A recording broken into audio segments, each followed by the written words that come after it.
नमस्कार। द देसी अड्डा पर आपका स्वागत है। मैं हूं राकेश तिवारी। देखिए, प्रधानमंत्री नरेंद्र मोदी की सीवान रैली में फिर कुछ ऐसा हुआ जिसको लेकर चर्चा छिड़ गई। हुआ ऐसा कि रैली में इस बार प्रधानमंत्री नरेंद्र मोदी ने बिहार के स्वास्थ्य मंत्री और पार्टी के कद्दावर नेता मंगल पांडे का नाम लेना भूल गए, या यूं कहे तो प्रधानमंत्री नरेंद्र मोदी ने मंगल पांडे का नाम नहीं लिया। जसौली में आयोजित जो सभा थी प्रधानमंत्री नरेंद्र मोदी की, उसका पूरा दारोमदार, या यूं कहा जाए तो उसका नेतृत्व मंगल पांडे कर रहे थे। मंगल पांडे बीजेपी के कद्दावर नेता है। नरेंद्र मोदी और अमित शाह से उनकी नजदीकियां हैं, ये भी पूरे बिहार के साथ साथ देश के लोग भी जानते हैं। फिर भी नरेंद्र मोदी ने मंगल पांडे का नाम नहीं लिया। अब ये सीवान के राजनीतिक गलियारों में चर्चा का केंद्र बना हुआ है। देखिए, मंगल पांडे इकलौते वैसे नेता नहीं है जिसका नाम उन्हीं के क्षेत्र में नरेंद्र मोदी ने नहीं लिया। इससे पहले जब नरेंद्र मोदी विक्रमगंज में आए थे, तब उसी इलाके से चुनाव लड़ रहे प्रमुख सहयोगी उपेंद्र कुशवाहा का नाम लेना भी नरेंद्र मोदी भूल गए थे। नरेंद्र मोदी ने उपेंद्र कुशवाहा का नाम तब विक्रमगंज के सभा में नहीं लिया था, और तब ऐसा कहा जाने लगा कि उपेंद्र कुशवाहा उससे खफा हो गए हैं, अंदर ही अंदर नाखुश है, और प्रधानमंत्री के इस रवैये के बाद उपेंद्र कुशवाहा अपना पाला बदल सकते हैं। लेकिन ऐसा कुछ हुआ नहीं। उपेंद्र कुशवाहा को विक्रमगंज में भले ही प्रधानमंत्री नरेंद्र मोदी ने नाम नहीं लिया, लेकिन सीवान में उनको काफी अहमियत दी गई। प्रधानमंत्री नरेंद्र मोदी ने उपेंद्र कुशवाहा के कान में भी कुछ कहा, और उपेंद्र कुशवाहा के साथ ऐसा पोस्टर दिखाया जिससे उपेंद्र कुशवाहा की अहमियत बढ़ गई। उपेंद्र कुशवाहा का सीवान में प्रधानमंत्री नरेंद्र मोदी ने नाम भी लिया, लेकिन सीवान कार्यक्रम का दारोमदार जिस पर था, सीवान कार्यक्रम की व्यवस्था की जवाबदेही जिसके कंधे पर थी, उनके ही अपने सिपाही मंगल पांडे, जो सीवान के आयोजन में सब कुछ किया, घर घर गए, बहुत मेहनत किया, जमीन पर उतरकर काम किया और कार्यक्रम को सफलता के शिखर तक पहुंचाया, उनका नाम प्रधानमंत्री नरेंद्र मोदी ने नहीं लिया।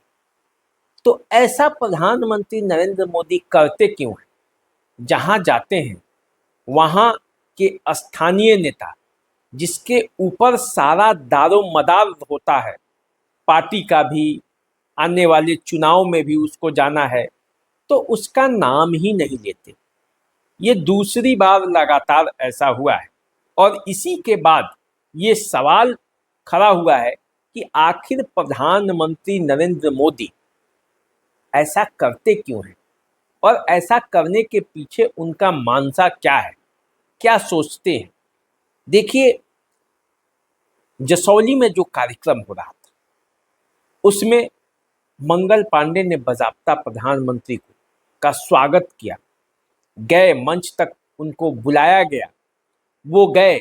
लेकिन जब प्रधानमंत्री नरेंद्र मोदी ने बोलना शुरू किया तो उन्होंने सबका नाम लिया, राज्यपाल से लेकर मुख्यमंत्री, सम्राट चौधरी तक का नाम लिया, विजय सिन्हा जी का नाम लिया।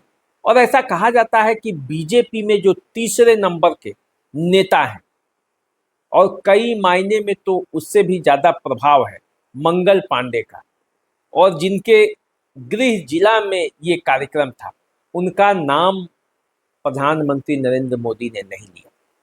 चिराग पासवान का लिया, उपेंद्र कुशवाहा का लिया, जीतन राम मांझी का लिया, सभी क्षेत्र के नेताओं के बारे में उन्होंने एक साथ कहा, लेकिन मंगल पांडे का नाम लेना वो या तो भूल गए या उन्होंने जानबूझकर नहीं ली।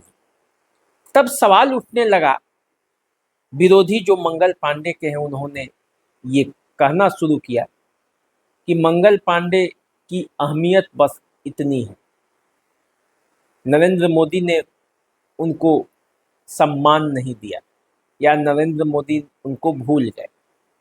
लेकिन जो लोग ये कह रहे हैं वो ये भूल जाते हैं कि नरेंद्र मोदी राजनीति के किस बाजीगर का नाम है।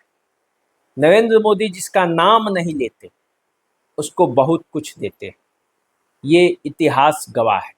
अब देखिए, उपेंद्र कुशवाहा का नाम विक्रमगंज में तो उन्होंने नहीं लिया था, लेकिन उपेंद्र कुशवाहा को पूरा सम्मान सिवान में मिला है। और सिवान में उनको सम्मान ही नहीं मिला, चर्चा ये भी है कि केंद्रीय मंत्रिमंडल में उपेंद्र कुशवाहा को शामिल किया जा सकता है। अब उपेंद्र कुशवाहा है कौन? उपेंद्र कुशवाहा नेता हैं, लेकिन उन्होंने लोकसभा का चुनाव हार गए। लोकसभा का चुनाव उन्होंने नहीं जीता, फिर भी उन्हें राज्यसभा भेजा गया।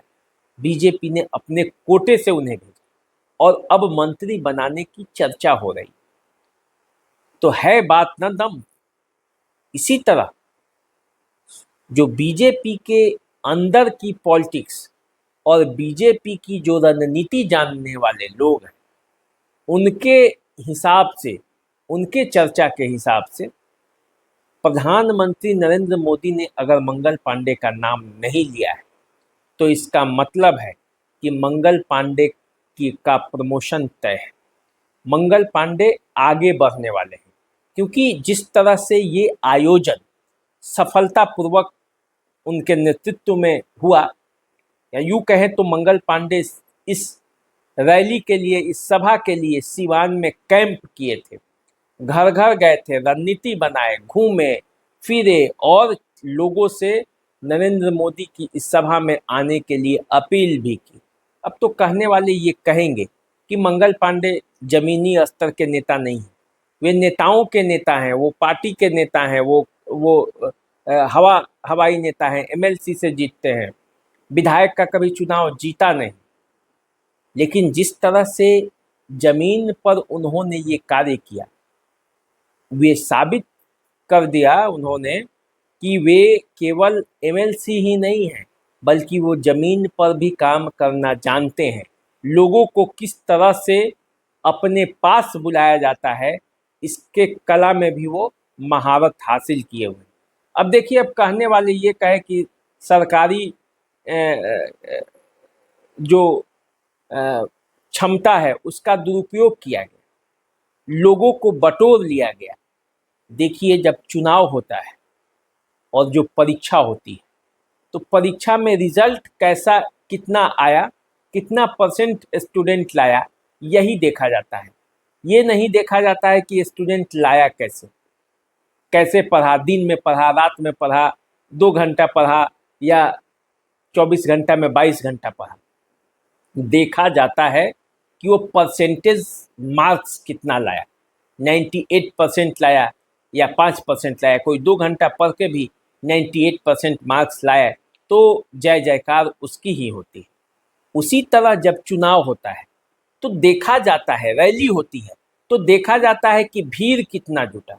अब भीड़ कैसे आया, भीड़ में कौन कौन लोग थे, ये बाद में होता है, लेकिन पहले यही देखा जाता है कि भीड़ जुटा या नहीं जुटा, चुनाव के रिजल्ट में मतदाता ने वोट दिया या नहीं दिया।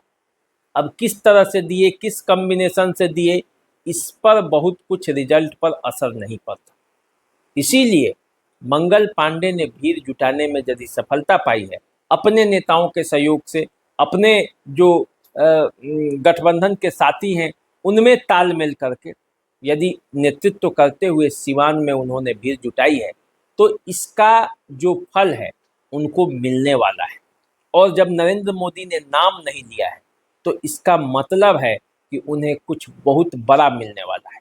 अब देखिए, चर्चा तो उनको सिवान से भी विधानसभा चुनाव लड़ने की है कि सिवान विधानसभा क्षेत्र से वो बीजेपी के प्रत्याशी के तौर पर चुनावी मैदान में उतर सकते हैं, और उसी की पृष्ठभूमि सब तैयार हो रही है। मोदी जी आए हैं, मंगल पांडे सिवान में घूम रहे हैं। वैसे पहले से भी घूम रहे थे, लेकिन इन दिनों उन्होंने ज़्यादा घूमना शुरू किया है और इसीलिए ये कहा जा रहा है कि सिवान से इस बार मंगल पांडे का चुनाव लड़ना तय माना जा सकता है।